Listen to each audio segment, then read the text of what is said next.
안녕하세요. 오늘 저희가 함께 깊이 파고들 자료는 요한복음 4장의 한 구절에서 시작하는 참된 예배에 대한 탐구입니다. 혹시 이런 경험 없으세요? 회의에 앉아는 있는데 머릿속으로는 막 저녁 메뉴 고민하고 있고 친구랑 대화하는데 사실은 어제 봤던 드라마 다음 편 생각하고 있는 거예요. 이른바 마음이 콩밭에 가 있다는 상태. 바로 그거죠. 오늘 자료가 바로 이 지점에서 시작하거든요. 신령과 진정으로 예배하라는 말이 있는데 이게 그냥 종교적인 구호를 넘어서요. 바로 그 콩밭에 가 있는 마음의 문제를 정면으로 다루고 있더라고요.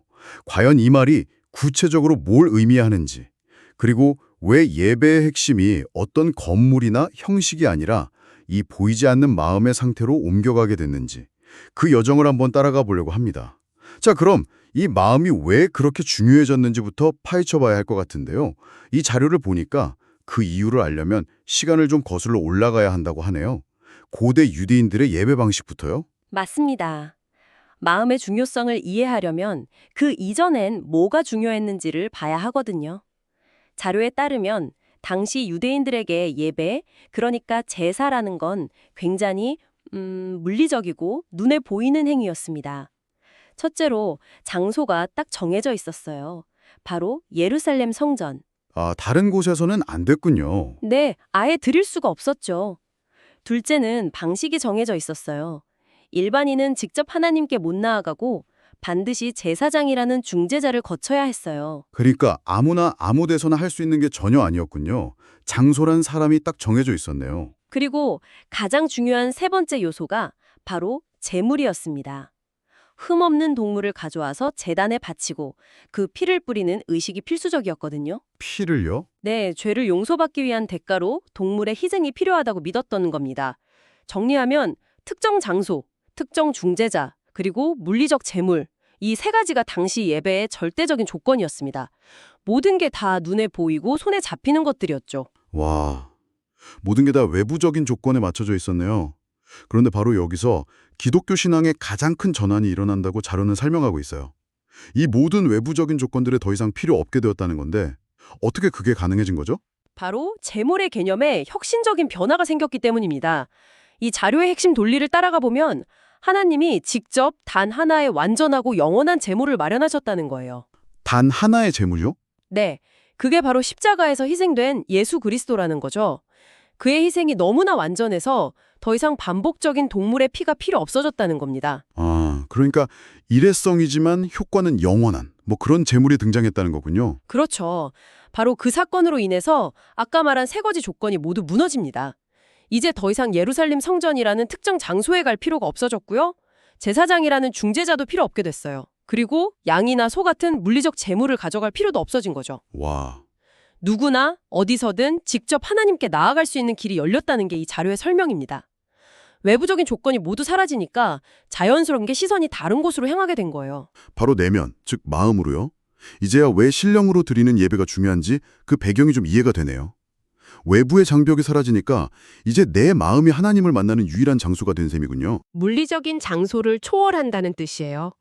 아무리 화려하고 웅장한 예배당이라도 그 안에 앉아있는 내 마음이 하나님을 향하고 있지 않다면 아무 의미가 없다는 거죠. 그쵸? 반대로 아주 초라한 공간이라도 마음의 중심이 하나님께 딱 고정되어 있다면 그곳이 가장 훌륭한 예배 장소가 된다는 뜻이고요. 아까 제가 말했던 마음이 콩밭에 가 있는 상태가 바로 이 신령한 예배의 정반대말이 되겠네요. 근데 이게 좀 추상적으로 들리기도 해요. 그냥 잡념이 좀 든다고 해서 신령한 예배가 아니라고 할 수 있을까요? 사람이 어떻게 한 시간 내내 완벽하게 집중만 하겠어요. 아주 좋은 질문입니다. 여기서 자료가 말하는 신령은 단순히 잡념이 없는 상태만을 의미하진 않아요. 그것보다는 마음의 방향성과 동기에 더 가깝습니다. 자료는 여기서 한 걸음 더 나아가서 신령한 상태의 핵심은 감사와 감격이라고 강조하거든요. 감사와 감격이요? 네. 하나님이 마련하신 그 완벽한 재물, 그러니까 예수 그리스도를 통해서 내가 용서받았다는 사실, 그 사실에 대한 진정한 감격이 마음속에 있느냐 하는 거죠. 아, 단순히 집중력의 문제가 아니군요. 내 마음을 움직이는 근본적인 동력이 뭐냐? 이런 질문이네요.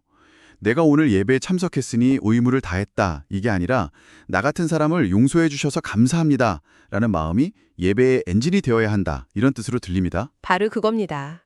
그 감사와 감격이 있을 때 비로소 우리의 막 흩어지는 마음을 붙잡고 하나님께로 향하는 힘이 생긴다는 거죠. 그러니 신령으로 드리는 예배는 내 마음의 중심에 누구를 왕으로 모시고 있느냐, 그리고 그분에 대한 감사함이 내 마음을 채우고 있느냐, 여기에 대한 질문이라고 할 수 있습니다. 알겠습니다. 신령으로가 마음의 방향과 동기에 대한 이야기라면 그 다음 키워드인 진정으로 드리는 예배는 뭘까요? 진심으로라는 말하고 비슷하게 들리는데 이 자료에서는 뭔가 더 깊은 의미를 담고 있는 것 같아요. 네, 진정으로라는 말을 이 자료의 문맥에서 보면 정직함, 특히 자기 자신에 대한 정직함을 의미합니다. 이 개념을 설명하기 위해서 자료가 아주 효과적으로 사용하는 비유가 하나 있는데요. 바로 바리새인과 세리의 기도 이야기입니다. 이 이야기는 많이들 아시죠? 바리새인은 당시 존경받던 종교 지도자고 세리는 동족의 피를 빨아먹는 매국노 취급을 받던 세금 징수원이었고요. 맞습니다. 먼저 바리새인의 기도를 보죠. 그는 이렇게 기도합니다. 하나님, 감사합니다. 저는 다른 사람들, 특히 저기 있는 저 세리와는 다른 사람입니다. 저는 일주일에 2번 금식하고 11조도 꼬박꼬박 냅니다. 잠깐만요. 이 기도만 딱 떼어놓고 보면 나쁜 행동을 한 건 아니잖아요. 금식하고 11조 내는 건 권장되는 종교적인 행위인데 왜 이 기도가 문제적인 것으로 제시되는 거죠? 자칫하면 선한 행동의 가치를 너무 깎아내리는 것처럼 들릴 수도 있겠는데요. 바로 그 지점이 이 자료의 핵심을 관통하는 질문입니다. 바리새인의 행동 그 자체는 문제가 아니에요. 문제는 그의 태도와 그 기저에 깔려있는 전제입니다. 그는 자신의 종교적 행위, 즉 자신의 의로움을 하나님 앞에 나아가는 근거로 삼고 있는 거거든요. 나는 이만큼 잘했으니까 하나님 앞에 설 자격이 있습니다. 라고 말하는 것과 같죠. 그런데 이 자료가 일관되게 주장하는 전제가 하나 있습니다.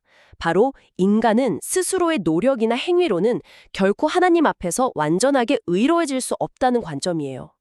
이 전제를 받아들여야만 바리새인의 기도가 왜 정직하지 못한 것으로 해석되는지 이해할 수 있습니다. 그러니까 이 자료의 논리 안에서는 인간의 상태에 대한 근본적인 진실을 외면하고 있기 때문에 정직하지 못하다는 거군요. 그렇습니다. 여기서 자료가 정말 강렬한 비유를 하나 드는데요. 우리의 마음은 늘 구정물이 가득하여 그것을 샘물처럼 뿜어내는 존재라는 표현입니다. 와, 내면의 본질이 그러한데 겉으로 드러나는 몇 가지 선행으로 그 본질 전체를 가릴 수 있다고 믿는 것 자체가 스스로를 속이는 행위라는 거죠. 마치 손바닥 하나로 온몸의 허물을 다 가리려는 시도처럼요. 구정물을 샘물처럼 뿜어낸다니. 정말 강력한 비유네요. 그에 반해 세리의 기도는 완전히 대조적이죠. 네, 세리는 감히 하늘을 쳐다보지도 못하고 가슴을 치면서 딱 한마디만 하죠. 하나님, 이 죄인을 불쌍히 여겨주십시오. 자신의 내세울 만한 행위가 전혀 없다는 것을 스스로 인정하고 오직 하나님의 자비에만 매달리는 모습입니다. 네. 바로 이것이 자료가 말하는 진정으로 드리는 예배의 모습입니다. 자신의 사회적 지위나 교회에서의 직분, 내가 얼마나 많은 봉사를 했는지 같은 것들을 근거로 삼는 게 아니에요. 오히려 그런 것들을 다 내려놓고 자신은 구정물을 뿜어낼 수밖에 없는 존재임을 정직하게 인정하는 것. 그리고 오직 하나님의 궁율, 즉 예수의 피라는 공로를 통해서만 내 죄가 가려질 수 있다고 고백하는 마음.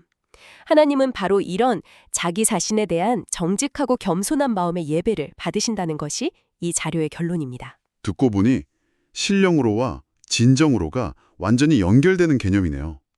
내 마음의 감사와 감격이 없이, 즉 신령으로 드리지 않으면 나도 모르게 바리새인처럼 내 행동과 공로를 계산하게 될 것 같아요.